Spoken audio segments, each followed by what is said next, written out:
네, 안녕하세요. 너무나 밀도 있고 너무나 흥미로웠던 2시간이었습니다. 저도 처음에 이 두 분의 자료 받았을 때부터 정말 너무 재밌고 그러니까 흥분돼가지고 질문을 너무 많이 만들었다가 중간에 많이 좀 버려야 되는 그런 상황이 된 거에 저도 많이 좀 애석합니다. 일단 2회차 스크린 너머의 유물, 디지털 기술과 박물관의 새로운 감각이라는 화두를 가지고 이야기가 진행되었습니다. 국가유산이라고 하죠. 과거에는 문화재라고 불렸던 그런 대상이 오늘날 국가유산으로 다시 한번 지칭되면서 우리에게 다가왔던 그 시점입니다. 그리고 이것이 과거와는 또 많이 다르게 그러니까 우리의 활동의 기록이자 궤적에 대한 인식, 접근, 경험이 크게 변화하고 있다고 생각을 합니다. 굉장히 거대한 전환의 어떤 기점에 있다고 볼 수가 있을 텐데요.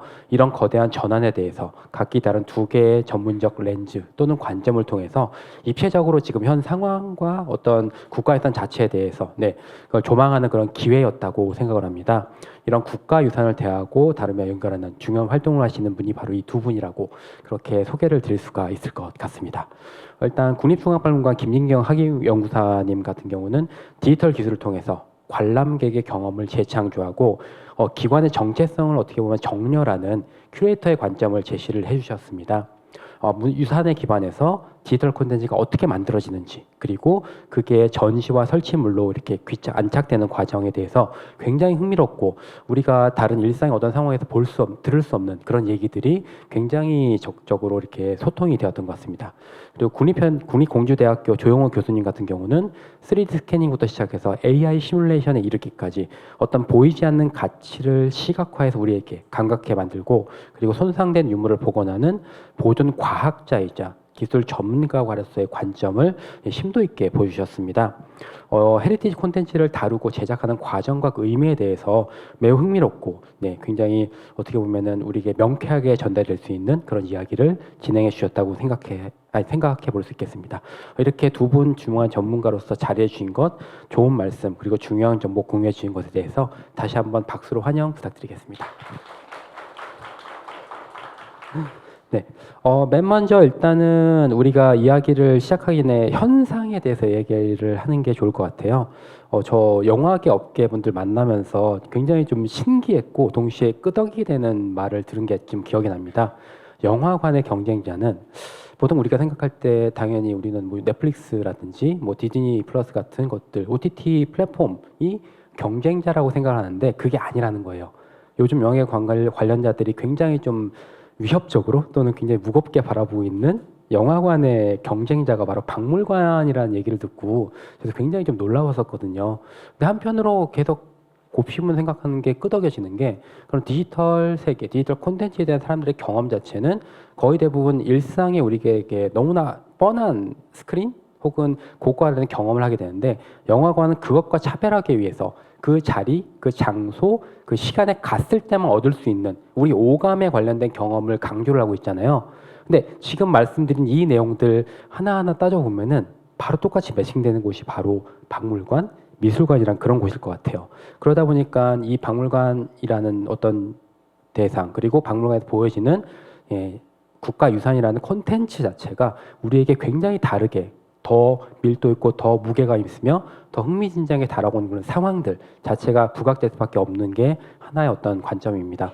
그리고 또 하나, 그런 것들에서 우리가 경험을 만들어내는 새로운 어떤 레이어 혹은 접촉면으로서 디지털 기술을 통해서 만들어지는 또 다른 우리에게 경험을 줄 수 있는 일종의 스토리텔러 혹은 트레일러이자 동시에 콘텐츠로서의 디지털 콘텐츠가 다가오는 그 상황 자체가 오늘 이 자리에서 굉장히 중요하게 작동한다고 볼 수가 있을 것 같습니다. 그러다 보니까 아까 하계연구사님이 보여주셨듯이 방문자 수가 정말 장난이 아니게 늘어난 상황을 볼 수가 있는 거죠.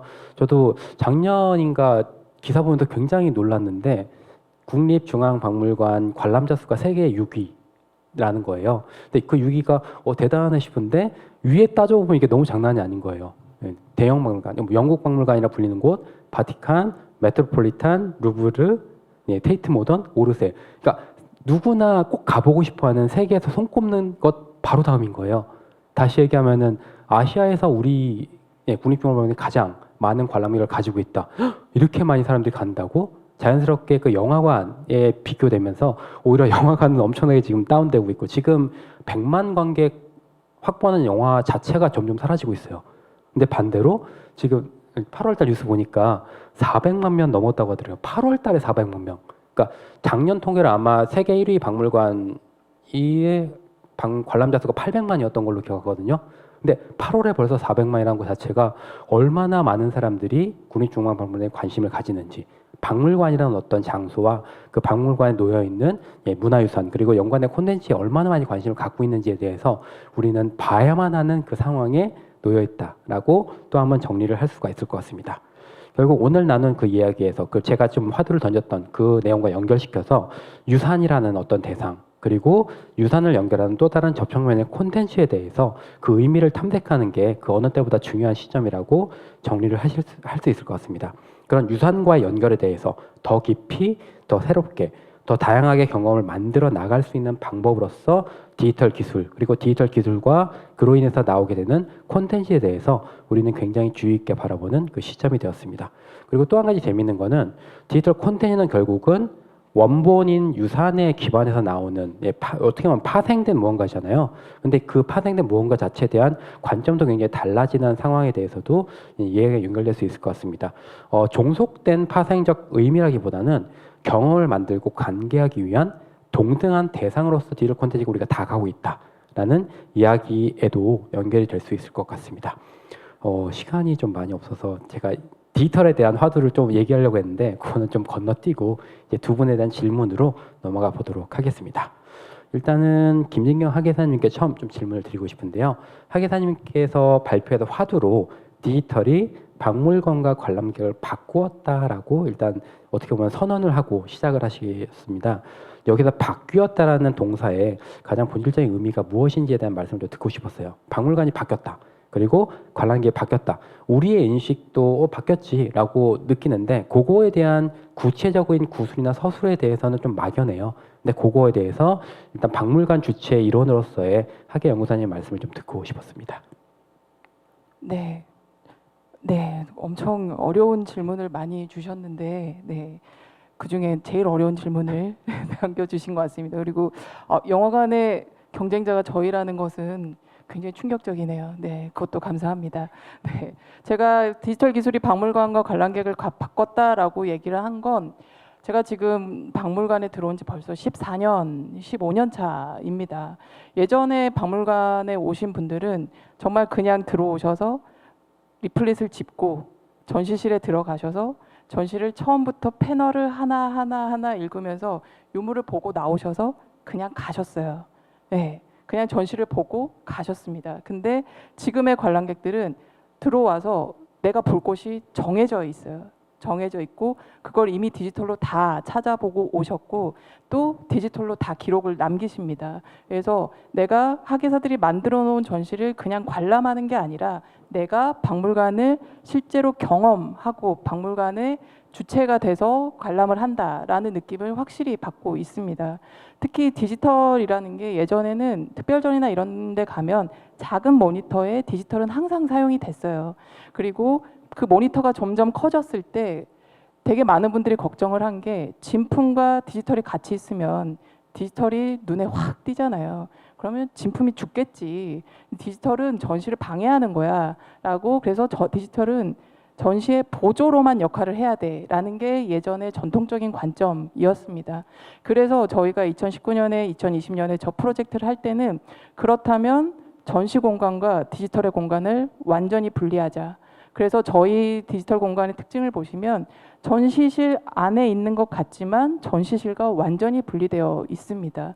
그래서 고려실까지 쭉 보고 오셔서 이제 디지털 실감에 들어가셔서 여기 영상관 좋네 라고 보시면서 또 영상을 보시다가 저 소장품 좋네 라고 하시면서 저 그림은 어디 가면 볼 수 있지? 라고 해서 다시 올라가시는 거거든요. 그래서 이제는 이 디지털이 전시의 보조 매체로서 하는 게 아니라 제가 이제 연구사들이나 이런 분들한테도 강의를 많이 하는데 이제 실감 영상관을 만들 때는 이게 전시의 보조 영상이 아니라 내가 새로운 상설 전시실을 만든다라는 그 마음을 가지고 만들어야 된다라고 이야기를 합니다. 그래서 디지털도 이제는 전시로서 역할을 하고 있다. 그리고 관람객들도 이것을 피부로 느끼고 의식적으로도 느끼고 무의식적으로도 느끼고 그렇게 관람을 하시고 있다. 그게 이 박물관이 디지털이 바꿔놓은 것 중에 하나지 않을까라고 생각을 합니다. 네, 말씀 감사합니다. 그러니까 디지털이란 개념 그리고 동시에 기술 자체가 우리에게 다가오면서 우리의 모든 것들이 바뀌었죠. 세계 그 자체가 바뀌었고 그거에 대한 인식하고 관계하고 반응하는 무언가들이 많이 바뀌었습니다. 결국 주체에 대한 문제가 될 텐데요. 그것에 대해서 이제 디지털과 물질이라는 두 개의 동등한 우리의 세계에 대해서 박물관과 그 박물관 찾는 관람객 들이 어떻게 반응하는가에 대한 분석에 기반해서 그렇게 뭔가 새로운 어떤 접촉면을 만들어 나가는 그런 말씀을 잘 들었습니다. 네, 감사합니다. 그리고 조영우 교수님께 질문을 좀 드리고 싶은데요. 발표를 통해서 굉장히 흥미로운 여러 가지 그 데이터를 만들고 그 데이터를 통해서 우리에게 닿게 만드는 콘텐츠에 이르기까지 그 과정에 대해서 굉장히 흥미로운 얘기를 많이 들었습니다. 여기서 중요한 게 결국 그 데이터라는 부분일 텐데요. 3D 스캔 원본 데이터라든지 CT 데이터, 각종 모델링 파일들, 수많은 중간 과정의 데이터의 중요성 자체가 일단 우리에게 확실하게 좀 체감이 되었던 것 같습니다. 근데 여기서 조금 궁금한 게 디지털 기술은 자원만 충분히 주어진다면 데이터의 종류수와 밀도를 무한정으로 늘려나갈 수 있잖아요.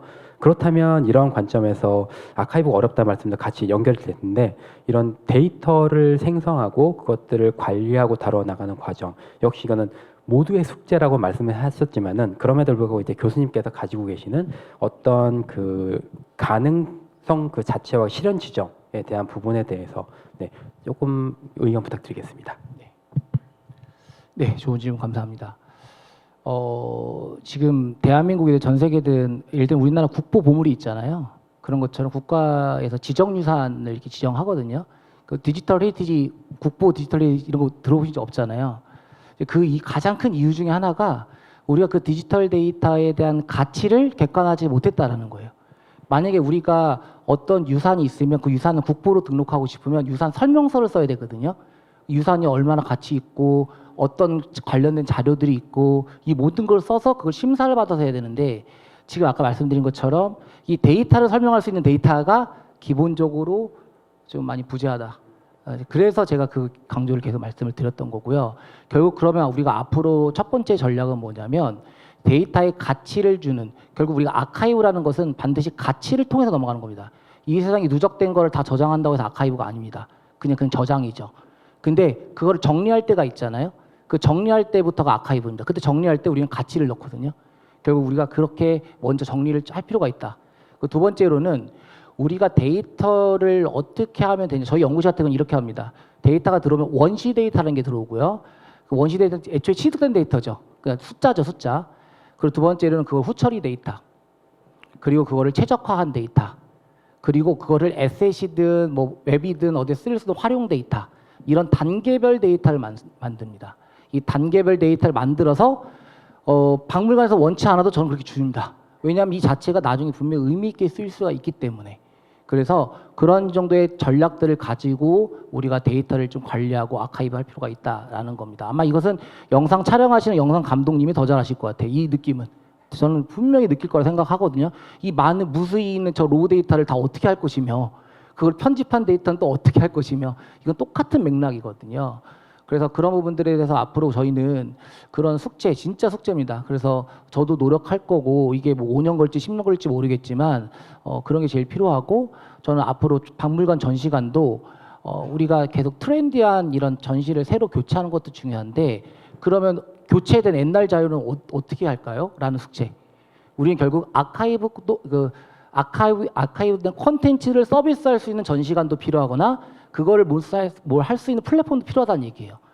그것도 다 돈이잖아요. 10억, 20억 주고 만든 것들을 그냥 새로운 걸로 교체됐다고 그거 저장만 해놓을까요? 그런 거예요. 그래서 저는 결국 데이터에 생명을 주자. 저는 그게 바로 메타데이터고 아까 말한 그게 오픈 데이터, 누구나 접근하게 만들고 페어 데이터 표준화시키자. 이런 것들을 잘 하게 되면 분명히 가치 있는 디지털 헤리티지가 나옵니다. 네.